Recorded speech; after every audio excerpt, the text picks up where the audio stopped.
Hi everyone, and welcome to my channel where I talk about movies. And today I'm going to start a little three-film mini-series on Nicole Kidman. Three films that Nicole Kidman starred in, and it was inspired by the recent Criterion release of The Others last month.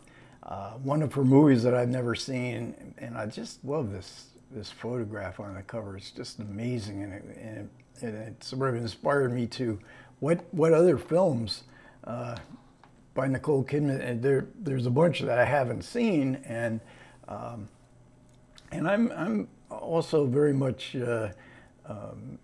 enamored or interested, fascinated by the movie star. And Nicole Kidman in the late 90s, early 2000s, she was definitely a movie star in a sense that we probably don't have movie stars today. Today, it's successful movies are what people look for. The concept doesn't really matter who's in the movie.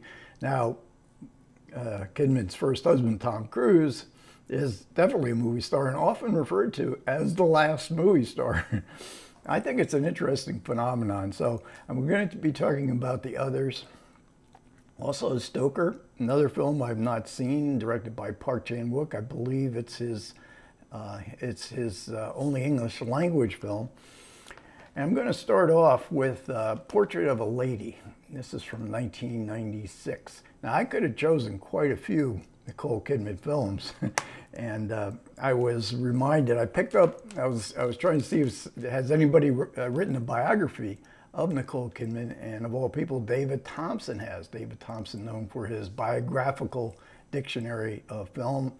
I'm about, I guess, a little over halfway through this book, but I have covered the section on the Portrait of a Lady. It's a very odd book. If anybody who's ever read David Thompson's work, he's a very idiosyncratic writer, and some of his speculations on Nicole Kidman's personal life is sort of out there, but he's always good in talking about performances and about movies in general. And he is indeed in this book as well. So The Portrait of a Lady comes in 1996, right after To Die For, which was the movie that really brought her great critical acclaim and A-list movie star on her own, because she was famously married to Tom Cruise for about 10 years and married to him during the time of the making of this film. And before that, the first time I ever saw her, she made such a deep impression on me in a film, an Australian film called Dead Calm with Sam Neill and Billy Zane, in which she plays Sam Neill's wife, and she has to battle this psychopathic Billy Zane. They're out on the ocean, and there's no help of rescue. It's all up to her to do it. And she's very young in this, in Dead Calm. What was that, in 1988, I believe. I had that on Laserdisc, I'm pretty sure. It might have been one of the first Laserdiscs I had ever purchased, and I highly recommend it. So I was already a fan of Nicole Kidman, and then she married Tom Cruise. She was in a couple films with him. But she was a very ambitious actress and willing to take a lot of chances. She did a lot of nude scenes. There was a very brief moment in Portrait of a Lady where we see her nude as well, and a very emotionally authentic kind of actress. She really gets her into the part, and she certainly does here.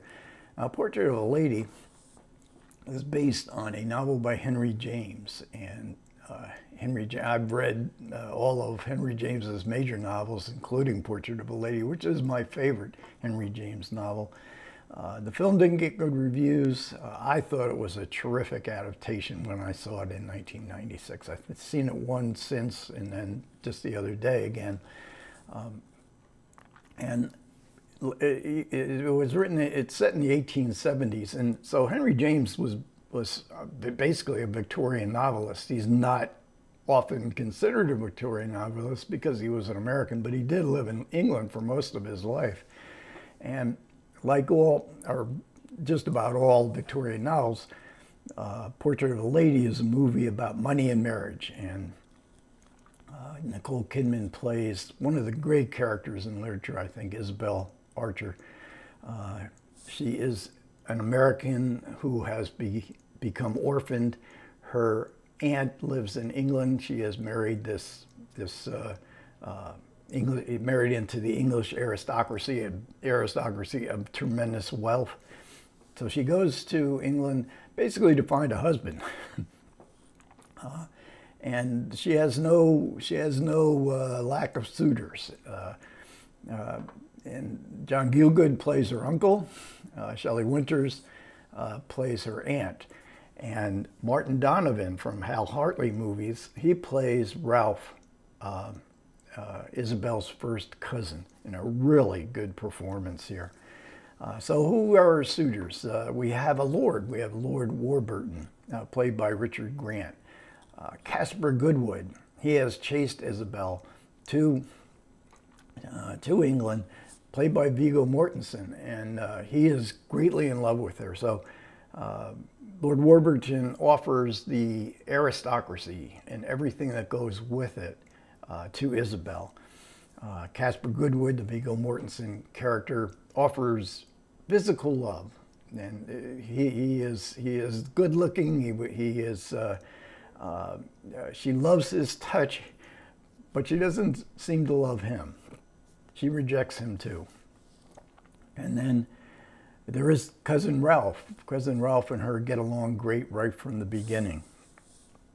So Isabel has everything. I mean, she is a treasure. She's beautiful. She's charming. She's intelligent. And then her uncle, in an act that seems very strange to his relatives, leaves her a fortune when he dies. So now she has money too. And this attracts more suitors. And one in particular is Gilbert Osmond, and Gilbert Osmond is played by John Malkovich.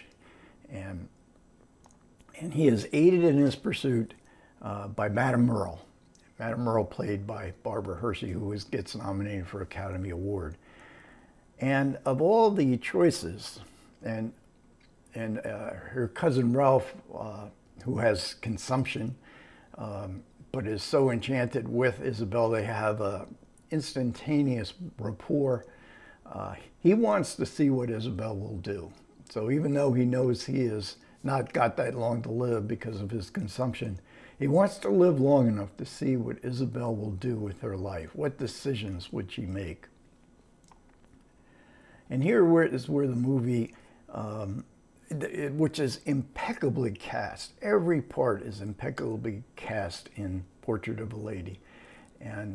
But the one miscasting might be Gilbert Osmond being played by John Malkovich. Not that he gives a bad performance. I think he's terrific in this movie.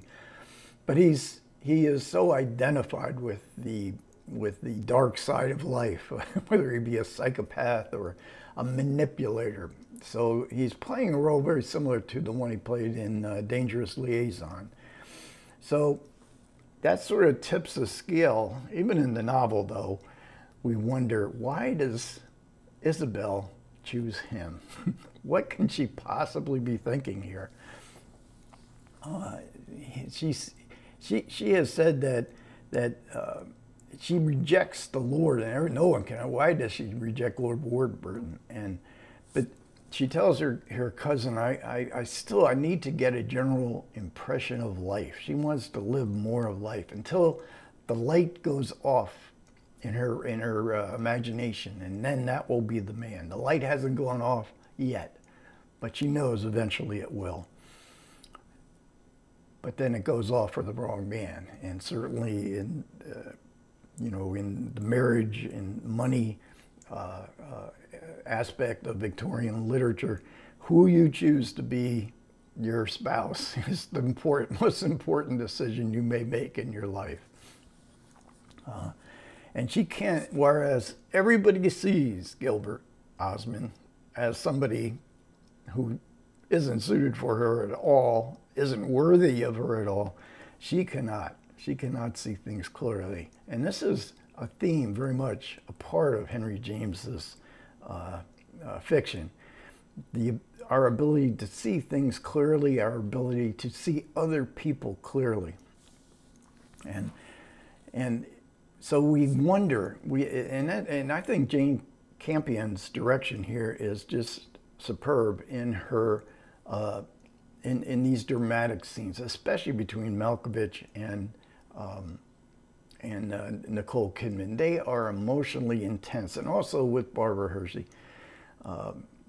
She doesn't have, and in Henry James's novel, there's a famous chapter where Isabel sits down in a chair. It's about 2/3 of the way through the novel, where she understands. She sits down in the novel and she just thinks, and it comes to her that she has indeed made a bad decision. And how is she going to live with that decision? You can't do that in a movie. So there is a scene where Jane Campion shows her walking out in the woods and in contemplation, where you figure she now knows. And now we are in 1996. The Victorian era was very circumspect about sex and sexual fantasies. Did Victorian women have sexual fantasies?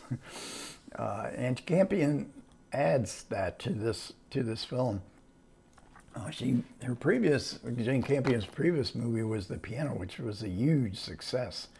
So this movie had a big budget. It had a lot of buzz to it. It had a lead actress that had become, a megastar. So there are a couple little fantasies here. And the first time I saw the movie, I said, well, this isn't Henry James. Henry James was an emotionally repressed person, and in his real life, he never married. Some biographers think he never even had any kind of a sexual encounter with women or with men, because it's now generally assumed that he was attracted to men, and he did have some very deep friendships with men much younger than himself. But there's no evidence that he ever really had any intimacy with these friends. And of course, he was also friends with a lot of women, in particular, most famously with the novelist Edith Wharton, when James and Wharton traveled all through Europe together. But that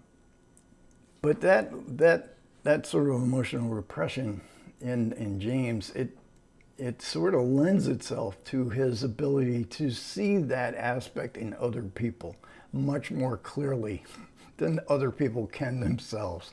So there's a great deal of depth, I think, to James, especially if you stick with him. If you get to the end, if you can stick with his prose, which I know seems very old-fashioned to modern-day readers who are used to very functional prose. If you stick with him, he gives you a very deep emotional feeling at the end. And I think Jane Campion did this in Portrait of a Lady. I think she did a great job. This is a film, it was a commercial failure. It got very mixed reviews. It's dismissed as as a lot of critics and even film goers, the James Ivory, the Merchant Ivory, and Merchant Ivory wanted to make this film. They made other adaptations of Henry James.